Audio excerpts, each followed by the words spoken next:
Aujourd'hui, on se retrouve pour un nouveau format de vidéo. On a pu rencontrer une miraculée reconnue par l'Église catholique, dont la guérison a servi à la cause de béatification de Pauline Jaricot. Alors vu qu'elle avait 4 ans à l'époque où c'est arrivé, c'est son père qui témoigne de cette histoire. D'ailleurs, pour ceux que ça intéresse, vous avez son livre « Sauvé par un miracle ». Je vous mets le lien en description et je précise que ce n'est pas un partenariat rémunéré. Je suis preneur de vos retours sur ce nouveau format, donc n'hésitez pas à me dire en commentaire ce que vous en pensez. Et enfin, vous l'aurez peut-être remarqué, il y a un nouvel élément dans le décor juste là. C'est le trophée YouTube pour les 100 000 abonnés, donc merci à vous d'être de plus en plus nombreux, et surtout souvenez-vous toujours que rien n'est impossible à Dieu.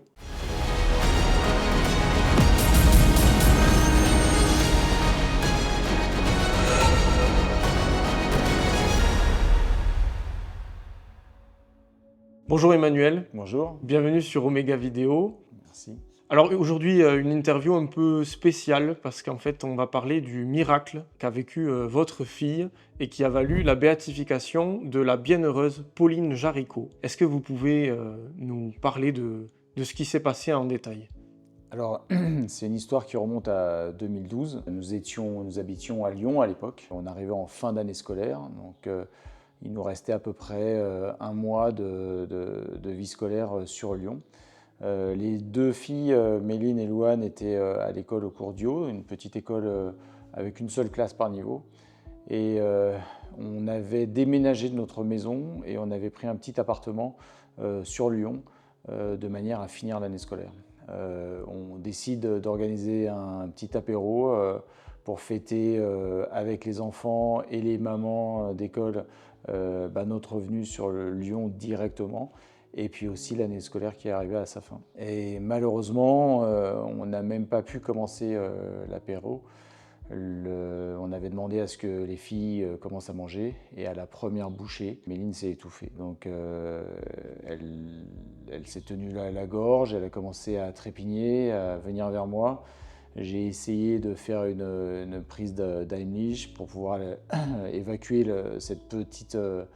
cet aliment qui obstruait sa trachée. Malheureusement, rien n'y faisait. J'ai tout essayé et elle est tombée en arrêt cardio-respiratoire dans mes bras. On était dans un bâtiment où les signaux téléphoniques ne passaient pas. Donc ma femme appelait en les secours, le signal, le téléphone coupait en permanence, jusqu'au moment où elle a réussi à obtenir la liaison.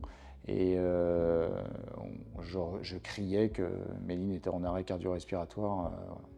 Comme je voyais que jamais les secours ne pourraient trouver l'appartement, parce qu'on était dans une cour éloignée de la rue, j'ai essayé de prendre Méline dans mes bras et de sortir dans la rue pour pouvoir lui faire un massage cardiaque jusqu'à l'arrivée des secours. Et puis les secours sont arrivés, ils ont mis plus de 40 minutes à déjà extraire le morceau d'aliment qui gênait, le faire reprendre un pouls. Malheureusement, elle retombait en arrêt cardiaque en permanence, elle n'était pas du tout stable.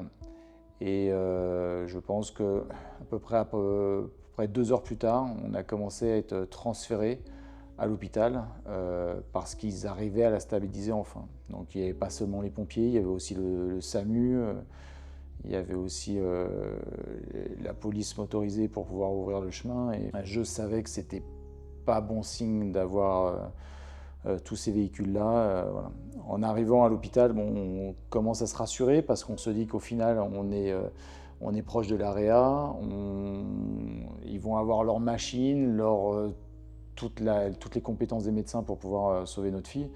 Et malheureusement, dans la nuit, elle fait à nouveau 3 arrêts cardiaques et elle fait une embolie pulmonaire.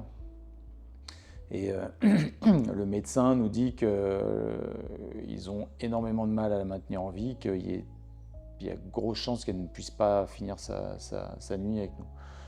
Donc on ne comprend pas bien, parce que c'est vrai qu'on a une perception différente entre les mamans et les papas.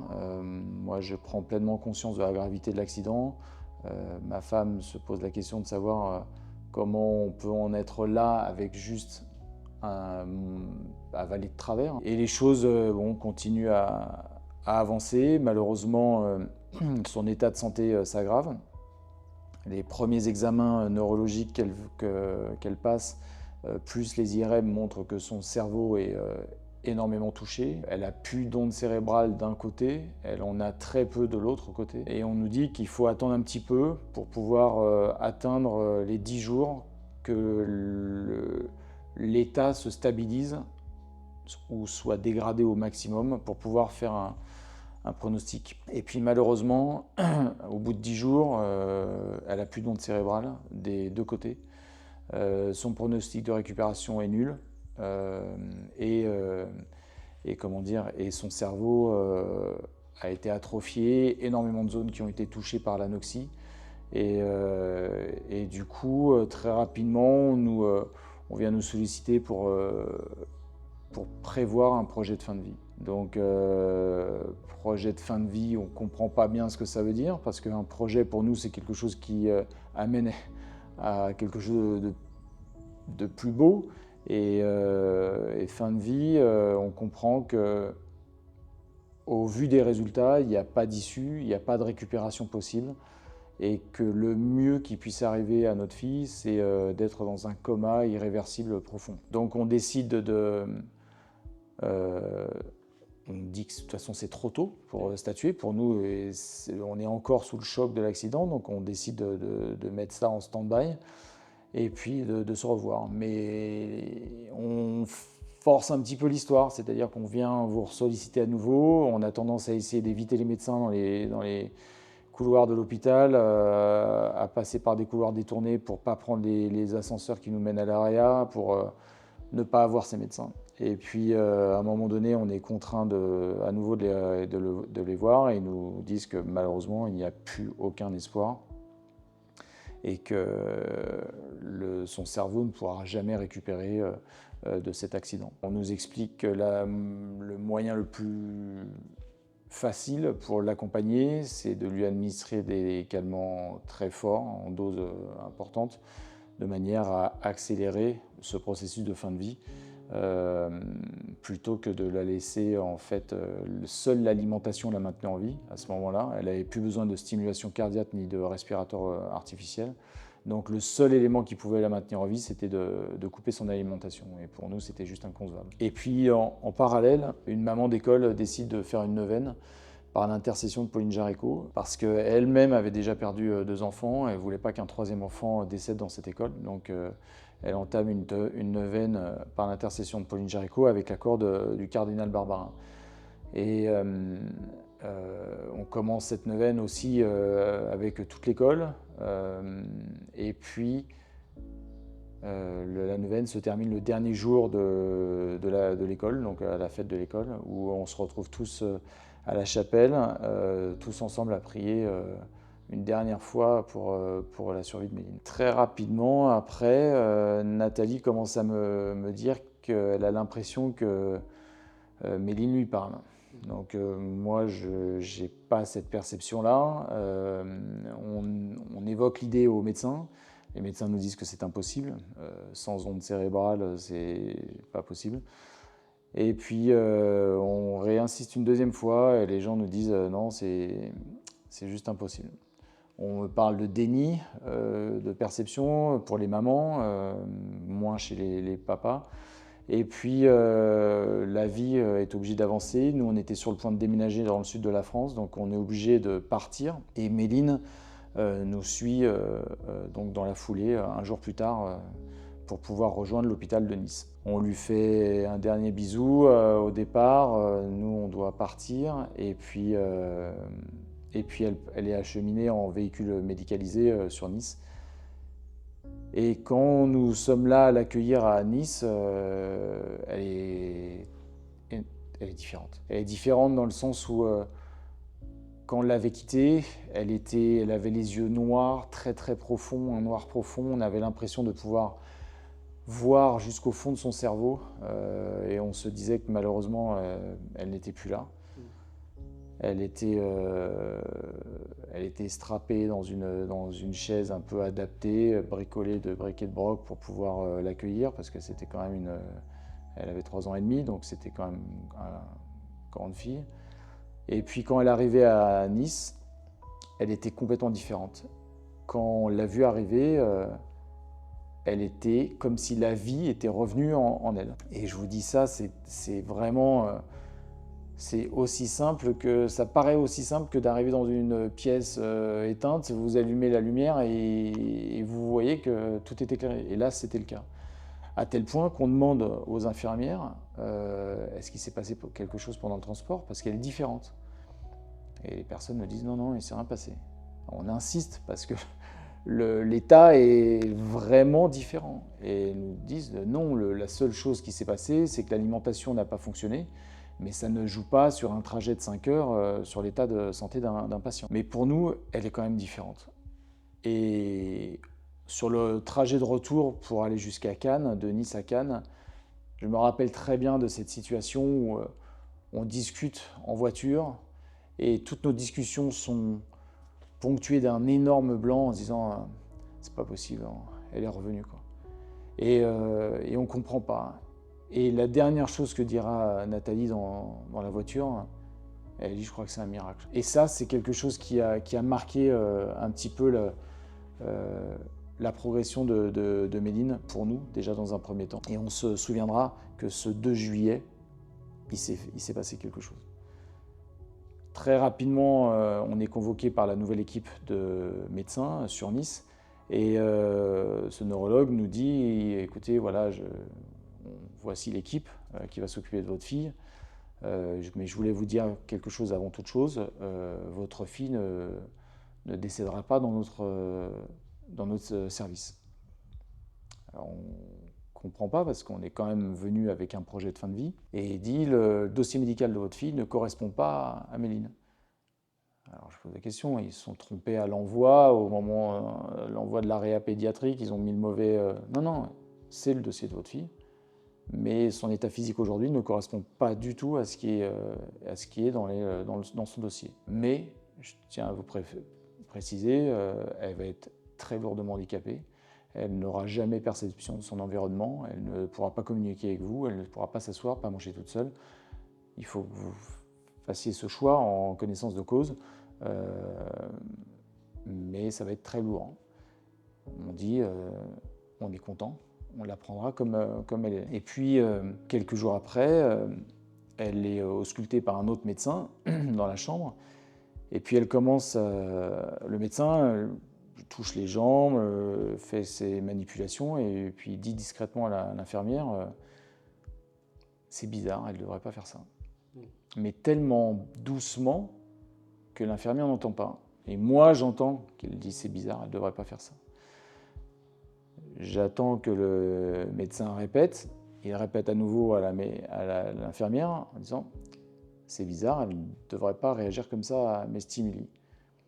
Et là, je lui pose la question, comment ça, c'est bizarre? Il dit écoutez, ouais, je la sens bouger et normalement, avec son trauma, elle ne devrait pas pouvoir faire ça. Et puis Nathalie la récupère dans ses bras et puis commence à rédiger certains documents. Et à ce moment-là, Méline, dans les bras de Nathalie, dit « Maman ». Et on tourne la tête pour regarder le médecin, parce qu'on leur avait répété à maintes reprises qu'elle parlait. Et on n'a pas eu le temps de lui dire « Vous avez entendu ?» Et il a dit « Oui, j'ai entendu », elle a dit « Maman ». Donc, pour nous, déjà, c'était exceptionnel. Et on a été obligé de demander aux autres médecins par la suite comment c'est possible. Vous nous dites qu'à l'origine, elle devait décéder, elle ne décède pas. Vous nous dites qu'elle ne pourra plus avoir de notion de son environnement. Clairement, elle l'avait, puisqu'elle est dans les bras de Nathalie. Et en plus, elle dit maman. Et les médecins nous disent, bon, oui, mais elle ne pourra jamais s'asseoir, elle ne pourra jamais marcher, elle ne pourra jamais manger toute seule, etc. Et très rapidement après, elle s'assoit dans son lit, elle commence à céder aussi des barreaux du lit qu'elle avait pour se mettre debout. Elle se met à commencer à remarcher et quelques semaines après l'accident, elle refaisait du toboggan voilà, avec nous dans les parcs. Malheureusement, elle avait été transférée dans une autre unité de gestion qui s'occupait des enfants lourdement handicapés. Et du coup, on était très très loin de Nice, on était sur Bandol, On pouvait la visiter que 2 fois par semaine à cause de notre activité professionnelle. Et tout ce qu'on nous disait qu'elle ne serait incapable de faire, elle le faisait. Donc, pour étayer tout ce qu'on voyait et tenir au courant le neurologue, on faisait des vidéos, on faisait des photos, de manière à ce qu'il puisse prendre conscience qu'elle était bien là, qu'elle avait bien perception de son environnement, qu'elle jouait, qu'elle s'amusait avec sa sœur à mettre du Babybel sur son nez, à jouer sur l'iPad, à rigoler dans les toboggans, à faire du manège. Enfin, on était loin du projet de fin de vie qu'on nous avait annoncé à l'origine. Et à force d'envoyer ces emails avec ces vidéos et ces photos, le neurologue nous a demandé de venir le rencontrer. Donc on a été chercher Méline, on a amené Méline voir le neurologue, et puis il l'a vu du coup debout, donc en train de marcher, en train de regarder les poissons dans son aquarium, donc il ne comprenait pas non plus. Nous, jusqu'à maintenant, on était vraiment conscients de tout ce qu'on avait vécu. On était conscients du changement radical qu'il y avait eu entre le moment physique où elle était en projet de fin de vie et maintenant. On se posait toujours la question de savoir pourquoi c'était arrivé, comment c'était arrivé.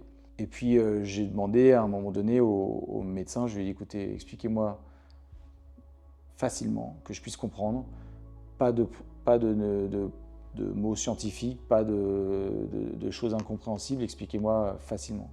Et il m'a dit, écoutez, imaginez que vous êtes en voiture et que vous tombez en panne d'essence, qu'est-ce qui se passe? Et je lui ai dit, écoutez, le moteur s'arrête. Il me dit, ok, vous vous mettez sur le bas-côté, vous attendez un petit peu, vous redémarrez, qu'est-ce qui se passe? Je lui dis, rien. Il me dit, ok, bon, maintenant imaginez que vous redémarrez votre voiture, le moteur démarre, vous pouvez rouler à l'infini sans jamais mettre d'essence. Est-ce que c'est possible?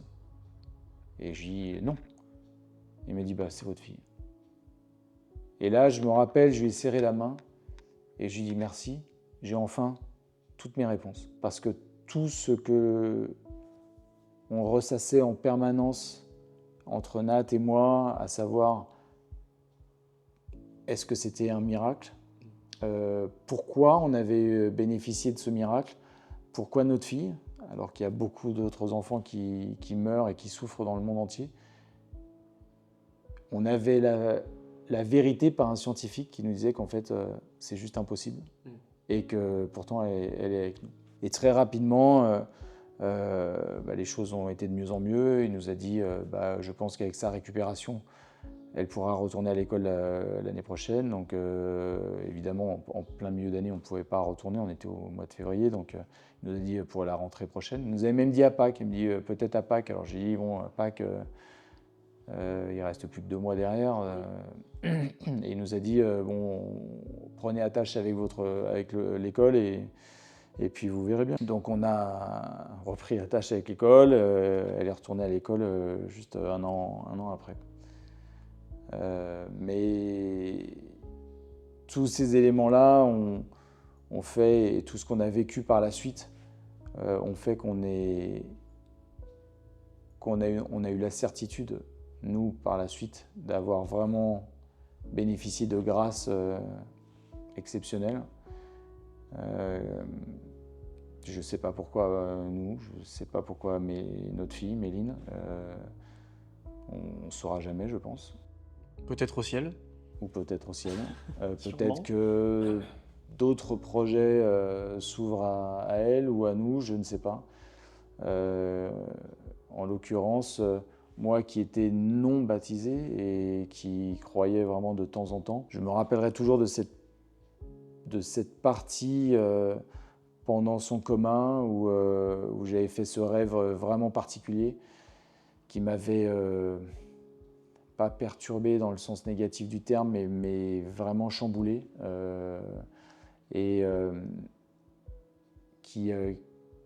J'avais entendu une voix que je savais identifier, je savais qui c'était, que j'ai jamais osé m'avouer avant que je rencontre un évêque qui m'explique tout ce songe, mais jamais je me serais dit un jour j'entendrai une voix. J'ai toujours l'impression que seuls les illuminés pouvaient entendre des voix, alors que je suis quelqu'un de plutôt rationnel. Et cette voix, elle est imprégnée dans mon corps. Je pense que je pourrais la différencier entre toutes les personnes de la Terre. Elle est comme ça en moi et ça a changé beaucoup de choses. Ça a changé ma foi parce qu'avant je ne l'avais pas. Je pense que ma foi a changé aussi au moment où on faisait nos derniers jours de prière pour la neuvaine, où pendant très longtemps vous priez pour la survie de votre fille. Et donc on demande « sauve ma fille, sauve ma fille, sauve ma fille ». Et puis un jour, je ne sais pas pourquoi, je lui ai dit si tu dois prendre notre fille, occupe-toi-en comme si c'était la tienne. Et si tu dois nous la laisser, laisse-la nous comme elle est aujourd'hui. Je me rappelle très bien de ce moment de bascule où je me suis dit s'il y a quelqu'un qui peut faire quelque chose aujourd'hui pour ma fille, il n'y a que Dieu qui peut le faire. La médecine avait atteint complètement sa limite, il n'y avait plus rien à faire, quoi. Il n'y avait plus rien à faire, il se refusait de faire aussi tout autre soin. Donc c'est-à-dire que il n'y aurait plus aucune réanimation si elle devait avoir je sais pas, une crise ou une infection particulière. Il n'y aura aucun soin qui serait apporté à Méline. Des soins aussi anecdotiques que je ne sais pas, moi, la soulager si on sent qu'elle est mal, si elle a de la température. Non, ils avaient décidé, c'était terminé. Il n'y a plus aucun soutien qui serait fait pour son maintien en vie, quoi. Et quand ce moment-là, entre ce songe et cette prière, en fait, toute ma foi a changé. Et pourtant, on était dans le pire des moments. Et jamais j'aurais imaginé qu'il se passerait ça par la suite, quoi. Il y a eu une neuvaine qui a été adressée à Pauline Jaricot qui était vénérable, elle n'était pas encore bienheureuse et c'est ça qui lui a valu d'ailleurs sa béatification. Donc c'est passé par une reconnaissance de l'Église, donc ça a dû passer par le Vatican. Comment on en arrive finalement à partir de ce miracle-là, enfin, à la reconnaissance déjà et après à la béatification de Pauline Jaricot? Alors nous, le miracle, on l'avait vécu. Je me rappelle très bien, c'est qu'on avait commencé à en parler à des amis en disant on avait vécu un miracle, t'as vu, il s'est passé ça, Méline était comme ça, elle est à nouveau avec nous, on était 4, on a eu peur de finir à 3 et finalement on est à nouveau 4. Mais on a plutôt été mal reçus dans notre message. Pas forcément de critiques, mais on nous a dit oh, elle devait pas être si malade que ça, mais elle n'était pas malade, elle a eu un accident. Ou alors, oh, bon, si ça peut leur servir à vivre l'histoire de plus belle façon, bon, tant mieux. Nous, on n'a jamais fait de demande de reconnaissance du miracle. En fait, c'est la personne qui a initié la neuvaine qui un jour nous a appelés en nous demandant des nouvelles de Méline. Elle hésitait énormément à nous appeler parce qu'elle savait combien c'était compliqué au moment où on est parti. Et puis j'ai pris le téléphone, j'ai répondu ça va très bien, en fait elle est à l'école et la personne a eu du mal à comprendre. Oui. Donc elle me dit comment ça j'ai dit écoutez, ouais, elle a repris l'école un an plus tard, donc elle a fini son année scolaire dramatiquement, mais l'année suivante elle a repris l'école. Puis donc elle me dit bon écoutez, je suis content pour vous, mais elle n'a pas voulu insister dans les échanges. Et puis elle me rappelle un petit peu plus tard dans l'année en me disant alors comment va Méline. J'ai écouté très bien. On a fait la Haribo Run à Nice, donc c'est 1,4 km en courant. Et donc du coup là elle me pose un peu plus de questions. Elle me dit mais elle va bien? Je dis oui, elle va très bien. On va un petit peu plus loin dans l'échange. Elle me dit écoutez, est-ce que vous pourriez m'envoyer les dossiers médicaux de Méline? Et j'ai dit moi, il n'y a aucun problème. Vous avez tellement fait pour nous. Le moindre des choses, c'est que je puisse vous apporter ce dont vous avez besoin. Donc on lui a transféré les dossiers médicaux.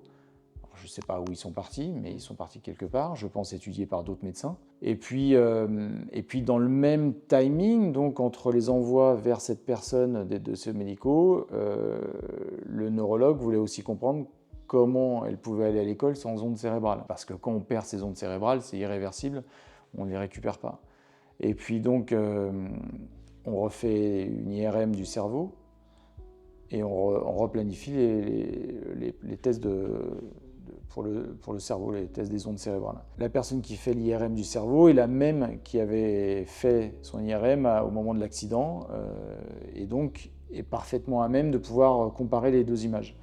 Et il compare les images et lui-même dit c'est fou, j'ai jamais vu un cerveau récupéré à ce point-là. Le cerveau a repris la place dans sa boîte crânienne, il n'y a plus de zone touchée. Il dit j'ai jamais vu ça. Et il dit pourtant je ne suis pas un jeune médecin, il dit je suis expert depuis longtemps. La personne qui fait les examens neurologiques nous demande pourquoi on vient faire l'examen, puisque ce sont des examens qui déterminent si vous allez mourir ou pas. Oui, bien sûr, oui. Donc on lui dit, bah, écoutez, en fait c'est juste pour définir, parce qu'elle va toujours à l'école, enfin elle va à l'école, donc elle ne comprend pas bien ce qu'on est en train de dire. Donc on avait prévenu Méline de ne pas bouger sur la planche, parce que sinon les signaux seraient altérés et qu'il faudrait refaire le test. Donc elle ne bouge pas. Il récupère les informations, il regarde et toutes les ondes cérébrales sont revenues à 100% des deux côtés. Donc lui-même nous dit, bon, peut-être qu'ils se sont trompés en connectant les électrodes, etc. Mais je lui dis, les gens ne se trompent pas comme ça. Vous faites des examens à 3 jours, à 10 jours, à 15 jours pour vérifier si le patient va décéder. C'est une petite fille, ce n'est pas un médecin, c'est un collège de 5 médecins qui a décidé du projet de fin de vie pour notre fille. Ils ne sont pas tous trompés, quoi. 5 médecins qui prennent acte pour un projet de fin de vie ne font pas ça à la légère. Et l'assistant de ce médecin neurologue dit à Nat, c'est un miracle. Et Nathalie répond, oui, on sait.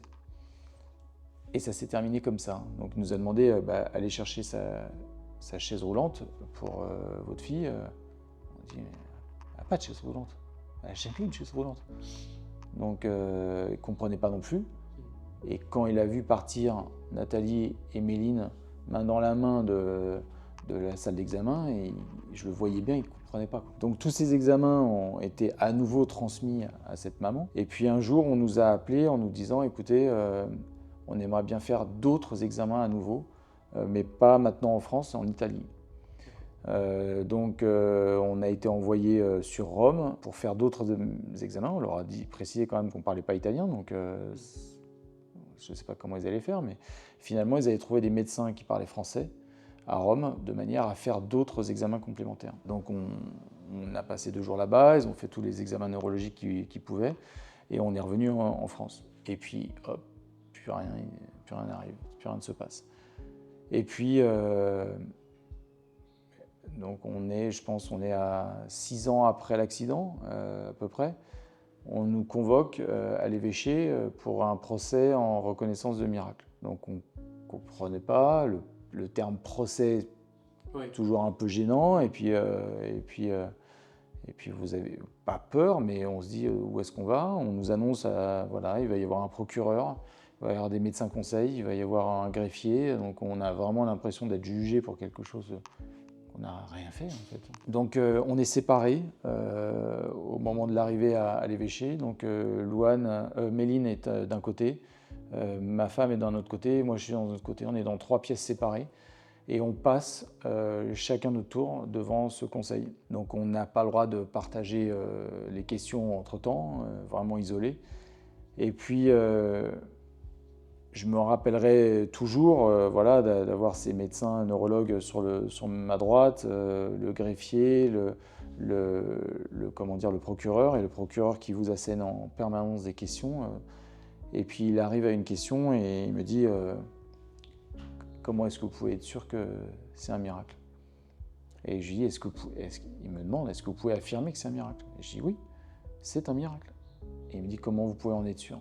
Et je dis, vous avez eu ma fille devant vous pendant 2 heures. Vous lui avez posé énormément de questions pendant 2 heures. Comment vous pouvez ne pas croire au miracle? Elle était devant vous. À ce moment-là, le procureur qui dit plus rien Et puis il est coupé par un des médecins neurologues qui dit ah oui, en plus elle était Glasgow 3, quoi. Donc le procureur demande c'est quoi Glasgow 3 et il lui explique que c'est une échelle de conscience et que Glasgow 3 c'est le minimum de conscience qu'on peut avoir sur une échelle de 3 à 15, que 0, bon, il ne se passe rien, il n'y a plus personne, mais que 3 c'est un coma profond irréversible ou une mort imminente. Et là il prend conscience vraiment de ce que je lui avais dit, mais c'était étonnant de voir que finalement vous apportez les preuves humaines qu'il s'est passé quelque chose de miraculeux et les gens ne vous croient pas. Alors je comprends, l'étude est très longue pour la reconnaissance de miracle. Ça a pris encore 2 ans derrière pour transférer tous ces documents et tout ce rapport d'expertise au Vatican. Ce que l'on a appris par la suite, c'est qu'eux-mêmes ont un collège de 7 médecins indépendants au Vatican qui ne font pas partie de l'Église, qui ne sont pas croyants et qui doivent analyser les données du dossier médical. Si 5 au moins sur les 7 ne sont pas capables d'expliquer la guérison, ça devient un miracle. Et donc je ne peux pas vous dire si c'est 5, 6 ou 7, mais aujourd'hui on n'a rencontré aucun médecin qui soit capable de nous dire oui, il s'est passé ça parce que telle et telle chose. Tous nous ont dit on ne sait pas. Ce qui était très touchant aussi, c'était que le responsable de l'AREA de Lyon, qu'on avait revu 1 an plus tard, parce qu'on montait sur Lyon, on lui a demandé s'il voulait voir, si ça l'intéressait de voir Méline, et il nous avait dit oui. Et quand il l'avait vu, il lui avait fait faire plein d'autres tests, et il nous a dit écoutez, je suis vraiment désolé de vous avoir fait vivre autant de douleurs, mais il dit, je vous le répète encore, tous les examens médicaux que nous lui avons fait passer ne permettaient pas de dire qu'elle pourrait s'en sortir. Elle était condamnée. Alors on lui a dit, on ne vous en veut pas. On sait que vous avez fait tout ce que vous avez pu pour sauver notre fille. On sait qu'il y a autre chose qui a sauvé notre fille par la suite, mais que personne ne voudra, aucun scientifique ne voudra s'accorder à dire, quoi.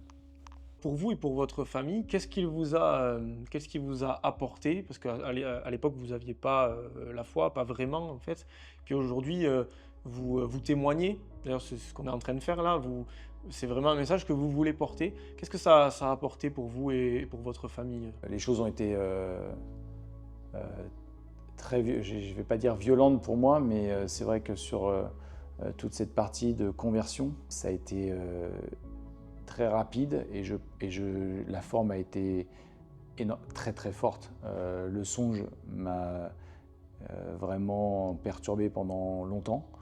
Le miracle par la suite a été aussi un élément fort, mais ce miracle, ce songe, quand je revis le songe et que j'ai les mains en flammes et que cette voix me demande d'apposer les mains sur la tête de ma fille pour la guérir et que je n'ose pas le faire parce que j'ai peur de la brûler alors qu'elle est déjà dans le coma, qui me répète « fais-moi confiance, pose des mains sur la tête de ta fille, elle sera sauvée ». Je ne le fais pas parce qu'en fait, le temps de trajet entre mon appartement et l'hôpital, en fait, fait grandir le doute en moi, de se dire pourquoi le Seigneur me parlerait.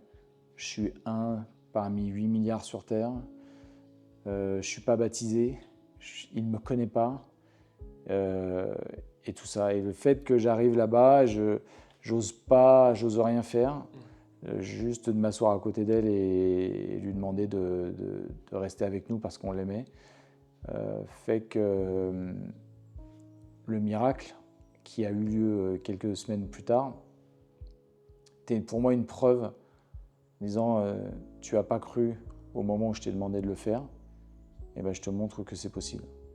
Et c'est à ce moment-là que je me suis dit en fait tout est possible à Dieu.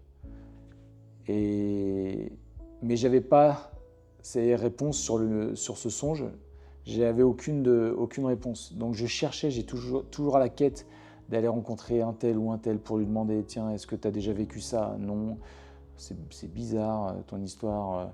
Même certains prêtres me disaient bon, rien de spécial. Oui. Et puis on avait un restaurant et on avait des prêtres de l'église qui étaient juste en face de mon établissement qui venaient souvent manger. Et un jour j'ai pris mon courage à deux mains et j'ai été voir un prêtre qui était en fait le vicaire général de Nice. Et je lui ai dit écoutez voilà j'ai vécu ça, expliquez-moi. Alors que j'étais sûr de savoir ce que c'était. Et il me dit écoutez je ne peux pas vous répondre, je vais vous amener quelqu'un qui pourra vous répondre. Donc j'ai été obligé d'attendre à nouveau. Et je vois ce prêtre arriver avec une très grosse croix. Alors je ne savais pas ce que c'était à l'époque. J'ai appris que c'était l'évêque de Nice à l'époque, Monseigneur Marceau. Et je lui explique à nouveau. Et puis il me dit, vous avez fait un songe. Il me dit, vous savez ce que c'est un songe? Et je dis, moi je pense que c'est un rêve quand on fait une sieste. Et puis il me dit, non, c'est un moment où Dieu vous parle. Et ce moment-là, en fait, c'était comme si j'étais en train d'assembler un puzzle à l'envers sans jamais voir l'image et que cette dernière pièce est rentrée parfaitement au centre de mon image et que quand je retournais, je voyais bien le visage du Christ, quoi. Et je me disais, en fait, je le savais. Mais je ne pouvais pas me l'avouer à moi-même parce que pour moi, c'était juste inconcevable d'avoir ce lien particulier, quoi. Donc c'est comme ça que j'ai commencé mon parcours catéchumène. Nathalie, pour elle, la foi n'avait pas changé parce que c'était c'est une femme très pieuse et très pratiquante. Donc ce qui est certain, c'est que ce miracle a aussi joué dans sa vie parce que on s'est toujours dit à tous les moments de notre vie, que ce soit juste avant le miracle, pendant le miracle et par la suite, on a toujours eu la présence de Dieu comme s'il marchait à côté de nous. Méline a fait des choses, elle était toujours accompagnée de personnes croyantes, les gens étaient dévoués pour elle, je ne sais pas pourquoi, pour quelle raison, j'en sais rien. Et on se disait, c'est pas possible que ce soit juste des coïncidences. Quand les coïncidences se multiplient en permanence, vous dites, c'est pas des coïncidences. Il se passe quelque chose.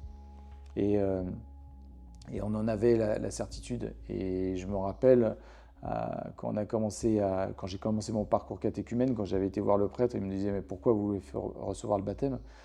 Et je lui ai dit, écoutez, j'ai vécu ça. Je raconte l'histoire. Et il me dit, c'est une belle histoire. Et je lui ai dit, non, c'est un miracle. Et il me dit, oui, mais moi, je savais déjà au fin fond de moi-même que c'était un miracle. Je savais comment Dieu nous avait accompagnés, ce qu'il avait fait pour notre famille. Et puis toute la beauté de ce qui s'était passé par la suite, qu'on a pu apprendre par la suite. Après, ce qui a changé aussi pour nous, ce miracle, il n'y a pas forcément que du bon. C'est quelque chose, c'est difficile à vivre. Pour Méline, beaucoup plus. C'était une jeune fille à l'époque. Quand il y a eu la béatification, elle avait 13 ans. Ça a été quelque chose d'énorme. On ne pensait pas que ce soit aussi gros. Moi-même, je ne pensais pas que ce soit aussi gros. On pensait qu'il n'y aurait que 400 personnes à la messe de béatification. Finalement, on était 12 000. Et puis, mais il y a eu une pression impressionnante autour de Méline qui a fait qu'elle ne se sentait pas bien. Quand elle a fait sa profession de foi, le prêtre a voulu parler de son histoire, elle a dit non. Je me rappelle à certaines périodes de l'année suivante où elle revenait en pleurs parce que les gens s'étaient moqués d'elle en disant « Ah, c'est toi la fameuse miraculée, mais tu sais que Jésus n'existe pas, il n'a jamais existé, que les miracles c'est n'importe quoi ». Et je me rappelle très bien l'accueillir à la maison en pleurs et puis elle me disait « Je veux juste être une fille normale ».